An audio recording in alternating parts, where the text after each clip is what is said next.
attention to that man behind the curtain. I am the great and powerful Wizard of Oz. You're a very bad man. Infinite power.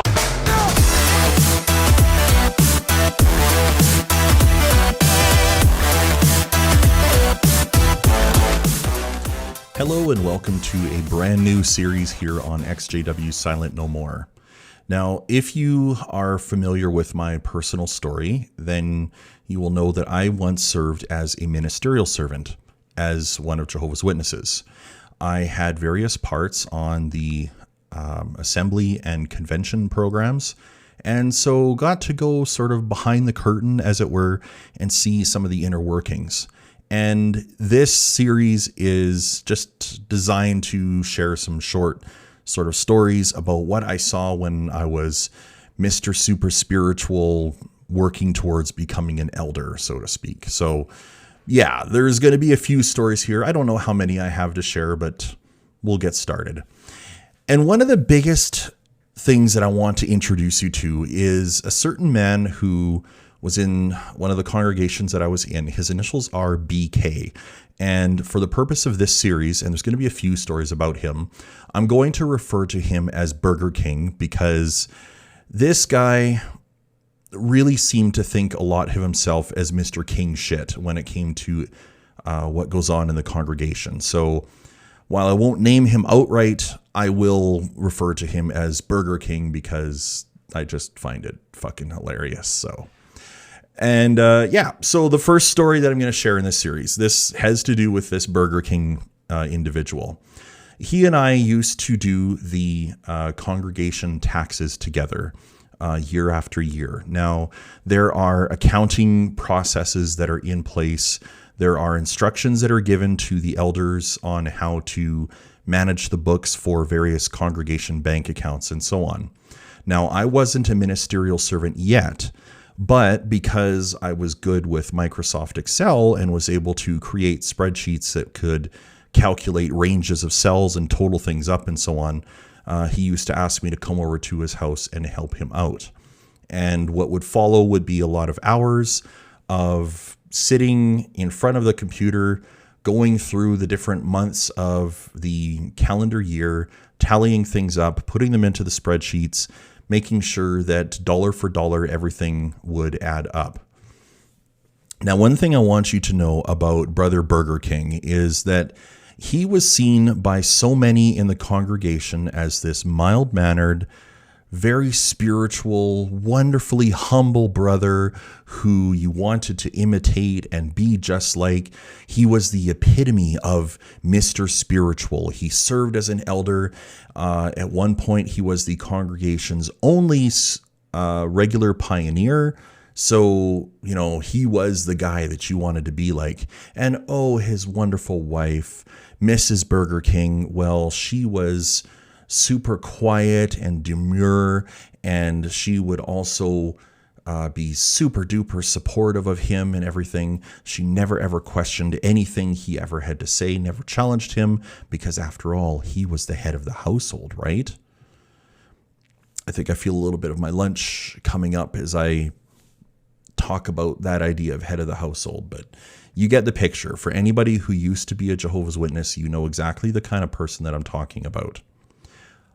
But behind closed doors, well, there was a different side to Brother Burger King, almost like Jekyll and Hyde sort of thing. As soon as you got him alone and away from his wife and away from the public eye, this is when this guy would turn into a grammar Nazi to begin with. He, in fact, had a book on proper grammar, and he used to really hold me to it, to use proper grammar, but I don't know what his problem was. I done talked good English. The other thing that he would do when we were putting in the numbers is, because he had a background in accounting, he would bitch and moan and complain about the elder body and how they were not doing things according to the way that the society spelled out for things to happen. And then when it came time to reconcile it all, he had this bitchy sort of attitude of, well, like, Brother Burger King, I almost said his real name. We really do appreciate the help that you provide and so on. And I would be sitting here as someone who wanted to be a ministerial servant at the time and think to myself, whoa, dude, like, is this the kind of infighting that you see with the elders all the time? It was really surprising to hear him talk this way, especially because then, after hearing him complaining and moaning and everything about the elder body as a whole, in front of the congregation, he would talk about what a wonderful working unit the elder body was and how they had the congregation's best interests at heart. But then again, behind the scenes, he would even bitch and moan about the fact that they used certain cleaning products that were not environmentally friendly and wondered what kind of reproach that brings on Jehovah's name. Yeah, that kind of a guy. And he would argue and complain about the supplies that would get ordered to clean the toilets or to flush out the drains or clogged drains or whatever else. But again, in front of the congregation, oh, Mr. Spiritual, oh, Mr. Man who cares so much about caring for the elderly, including his elderly mother-in-law that he and his wife lived with, and making sure that people who were in the hospital were cared for. But it was all a show. I can especially say that that's true because, on a related note with regards to accounting, when I did become a ministerial servant, I got to be in charge of one of the congregation bank accounts. We had 3 of them. One of them was for saving up for building a brand new Kingdom Hall. Another account was for, it was like a shared account between the 2 congregations that used the same Kingdom Hall. It was the operating account for the building. And then the 3rd bank account was for the individual congregation. That's where like all of the donations and everything that was collected at the end of every meeting was deposited into.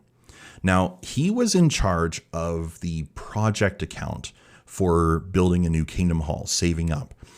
There really wouldn't have been that many expenses involved with it, but it did have its own bank account and it did have its own checkbook. And even so much so that there are specific instructions that are given from the Watchtower branch office on how you should maintain the books for an account that is being used to pay for a Kingdom Hall building project. So being a ministerial servant, I got to audit the books from time to time because every 3 months, you're supposed to have the books audited by somebody who doesn't look after that particular bank account. So that even meant that different men who were looking after, like, say, the 3 bank accounts, well, they could all swap books with each other and be like, here, you do mine, I'll do yours, and you do this one. Or it could be anybody else in the congregation. Even women, believe it or not allowed to carry the microphone, but they are allowed to audit the books if nobody else is available. So, yeah, I got to audit the books a few times. And one time, when I was a ministerial servant, I had to audit the project account that Brother Burger King was involved with, or that he was looking after, I should say. And there is a special form that is given. I don't remember the name of the form or the number, but it essentially, the instructions call for the bank account's checkbook, the collections sheets and expenditure sheets, and even the special accounting instructions document to be handed over to the auditor, along with this form that the auditor has to fill out. And it has a bunch of questions like, do all of the donations that are given or contributions that are given have a matching entry in the checkbook? Are we making sure that the brother who is involved with maintaining the account or looking after it is not writing themselves any checks? Do all checks have 2 signatures on them, etc., etc.?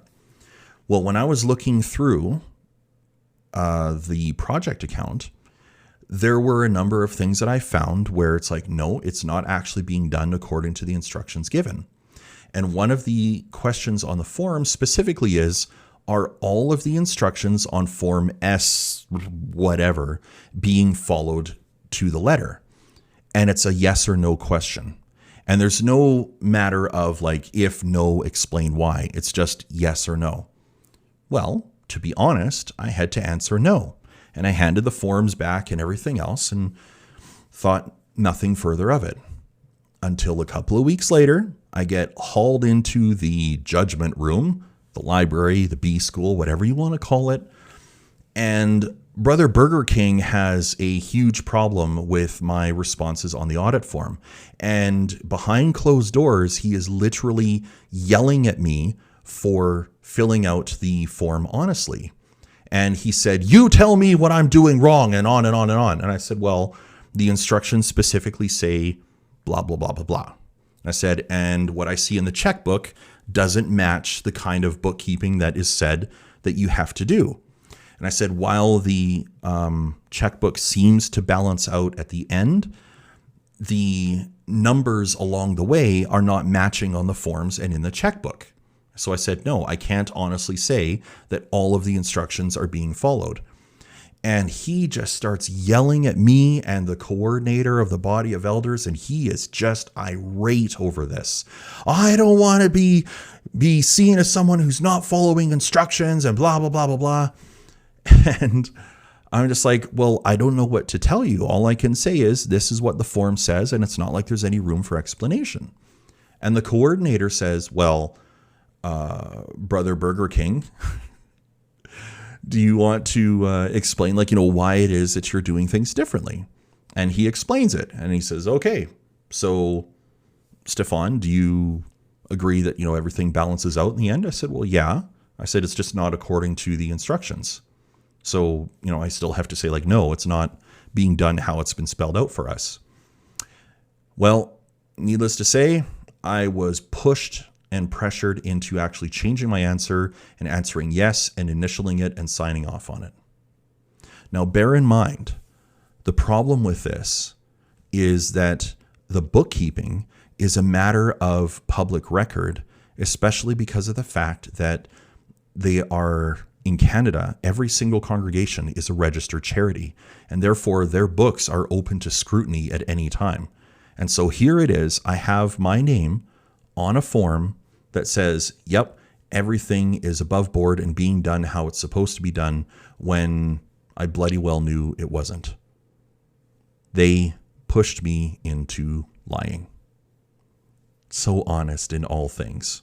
But as I'm sure any ex-Jehovah's Witness will agree that this is par for the course, because when it suits Jehovah's Witnesses to lie, they will lie and then claim that it's for theocratic warfare purposes.